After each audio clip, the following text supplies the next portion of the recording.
Don't tell medical doctors they are morons that they know nothing about drugs and surgery. Let's see, this is a 5 Tony VVV. Yeah, this is the thing. And I've said this before. I'm definitely hard on the medical community. And I'm hard on them because these are a bunch of lost souls that have and I think it just goes with the whole concept of the Rockefeller or the whole control and things. If you'll look at this, if you look at that modality from the outside, you'll see that whole fear, control-based thing. If you ever had cancer and visited oncologists, you'll know firsthand because it's all over the place. So when it comes to drugs and the use of drugs, I can't begin to tell you. I have a lot of nurse friends, a lot of RN friends. My significant other's an LPN. I have a lot of nurses, and I know a lot of medical doctors. And I will say this, medical doctors need to thank a lot of nurses for saving their butts. And I know a lot of pharmacists, and I have a lot of pharmacist clients, and I have pharmacists who have been here that are teaching and carrying herbs and teaching medical doctors how to use botanicals. So there's a lot more to our clinic than you might realize. So, and a lot more to what I know than maybe you realize. But I can say that this is why a few years ago pharmacists wanted to get all the drug recommendations away from medical doctors, but they were too powerful for them to do that because there was too many deaths and too many interactions from bad prescriptions written by medical doctors, and many of a nurse have saved medical doctors' butts from doing that, killing their patients from prescribing wrong medications. Don't take my word for it. Start asking some nurses that. You'll see that. And it wasn't that long ago in the 90s that pharmacy wanted to control the recommendations. They would get the diagnosis, and then they would be the recommendations for the prescriptions, because pharmacists take their time and study all the chemistry and study that. So you go to people that take the time to learn the most about these things. You don't go to a plumber for an electrical question. I don't go to a medical doctor for an herbal question. Now, unless that herbal doctor has made a life study of that. I have made a life study somewhat of allopathy, and so I do have some opinions based on actual fact and observed issues. I spent a lot of years in hospitals, so yeah, I've seen some surgery that is unreal. I've seen some surgery, those guys should have went to jail immediately. Bad stuff, bad stuff. And yet I've seen some surgeries that are unbelievable. That guy's got a face right now, can go kiss a surgeon, because you've got some fantastic surgeons out there. And I've said that all along. I'm not downing these guys. I'm downing medical doctors who think they're into healthcare.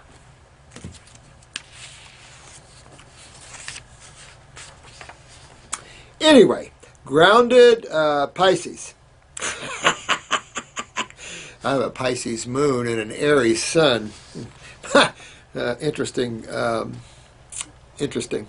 Hey, Doc, glad to see you ripping these questions up on the YouTube. Sorry, man. For those who receive certificates from the International School of Detoxification, as soon to be osteopathic school applicant, cool beans. Osteopathic school. Yeah, you'll be able to help them out pretty good there. I have a lot of good osteopathic friends. A lot of good osteopathic friends. Dr. Van Kyle out of Pennsylvania, good friend of mine, good old farm boy, hair down to his lower back. I mean, this guy sees more patients than Carter's got pills. But he's a good guy, he raises his own herbs and everything else.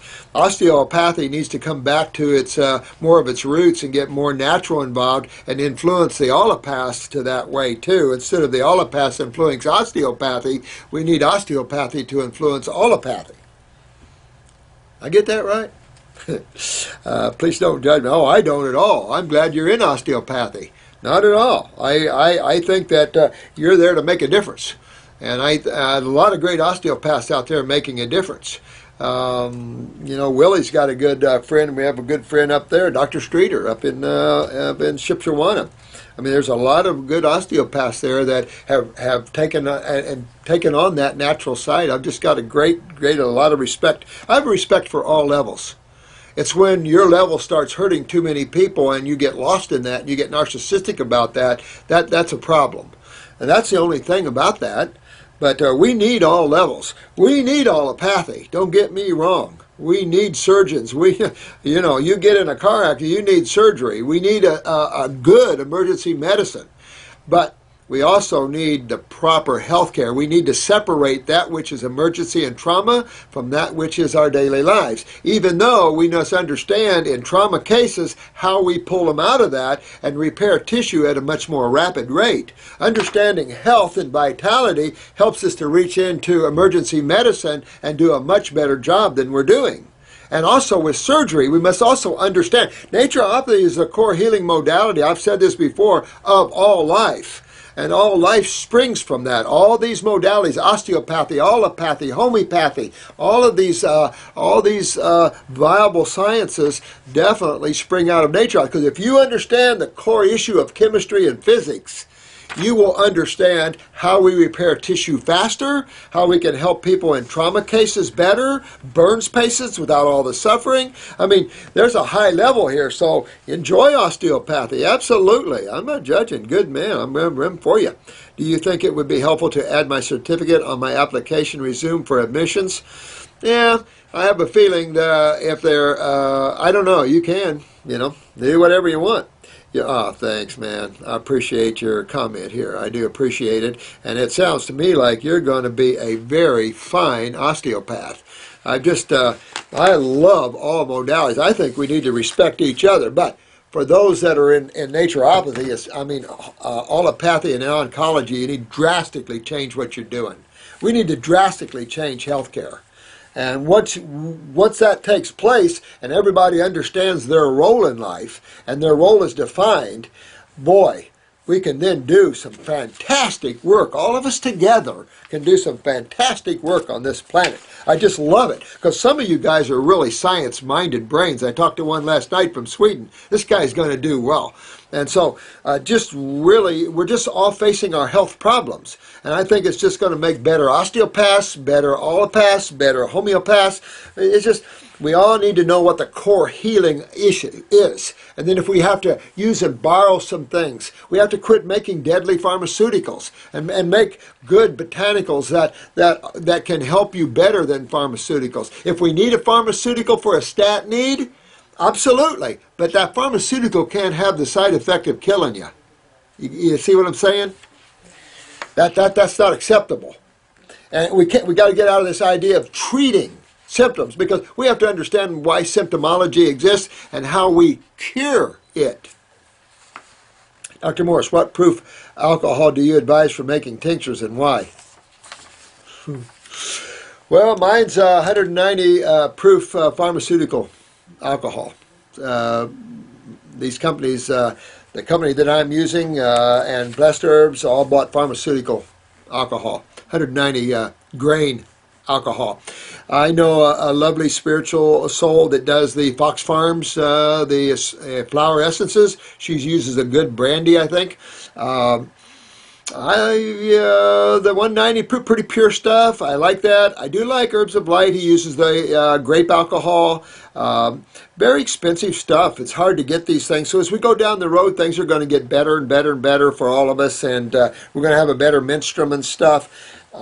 Maybe we'll even have more fresh to you. This all is just something else. To be able to do this on a large scale, I mean, when you realize the world wakes up to herbs, we're going to have problems producing enough herbs.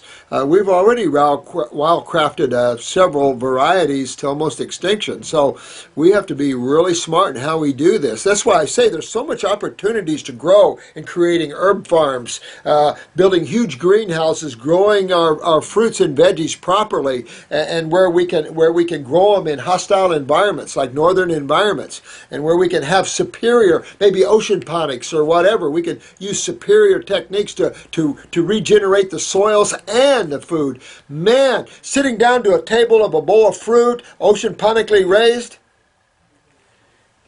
you're going to sit there and just get you're going to get so high you'll probably leave your body while you're eating.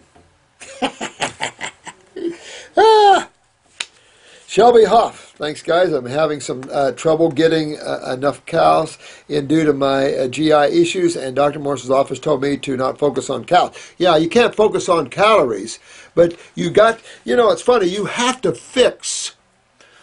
When you're malabsorbed, I don't care what you eat, you're not getting it in. So sometimes the road to getting well is difficult for those that have heavy interstitial lymphatic constipation in the bowel wall. Don't freak out. Rectal implant, IV, however you want to take it. But if you go down this way, and even with a feeding tube, I'm still faced with proper absorption. And when you don't have proper absorption, it isn't about calories, it's about energetics. I'm telling you, you'll see that once you get proper digestion, proper absorption, proper utilization. Don't forget utilization. That's an adrenal gland issue, except for calcium. That's a parathyroid. So if you don't digest your foods, you don't go anywhere. If you don't absorb your foods, you don't go anywhere. If you don't utilize your foods, you don't go anywhere. Come on in. And if you don't eliminate the waste. John B. is here. Did you want to talk to him? What is it? John B. John Benita? He's on the phone? No. Oh, he's out there? Did you want to talk to him? Yeah. Tell him I'll be out in a minute. Okay. All right. Thanks. So if you don't do these aspects, if these 4 aspects, if they don't happen, you're not going to be well. That's it. So you're always looking at digestion. How's the pancreas? How's the liver? You're looking at absorption. And the only way to tell malabsorption basically is the iris camera. It'll show you interstitial lymphatic constipation. You got to fix that. And you can pump in the calories, but this is all about getting just simple nutrition, simple energetics to you. You can get oxygen, but you need the carbon. Now, you can get some carbon in the air. That is true. This is why those breatharians think in that levels. But good old carbon from some good fruits and berries and melons is always good as well. So getting all that done is part and parcel to how you feel. Sometimes you get that protein stimulant because you're just not getting nutrition in. You need those. You need that epinephrine from the meats because you're not producing enough epinephrine because you feel like you're not getting any energy or nutrition. So there's a lot of misconceptions on your road to getting well. So some of that, Shelby, is what you're involved in here. They said the cravings are due to the gut pathogens dying. Well, I don't know about gut cravings from pathogens dying. You get gut cravings from pathogens living. Look at all your starch cravings. That's all definitely, there's nothing healthy about starch. And yet, people crave it out the yin-yang. And, of course, that's your fungus problems. And then you can have some proteolytic, you can have worms and things. You start craving dead animals and rare dead animals. Matter of fact, if you have tapeworms, you can really love bloody meat. Anything that revolts me more than to see blood coming out of meat. I just can't deal with that. I want to throw up now. My sister got that. She would just tell him that just throw that steak on one side and throw it on the other and let it walk out to me. And I'm thinking, you got something going on there. You got some tapeworms. Sure enough, when I detoxified my sister, 3 large tapeworms and heads this big. Unreal. They said, so I don't know about dying, but I'm also bored by eating the same old stuff. Well, you have to change your viewpoint because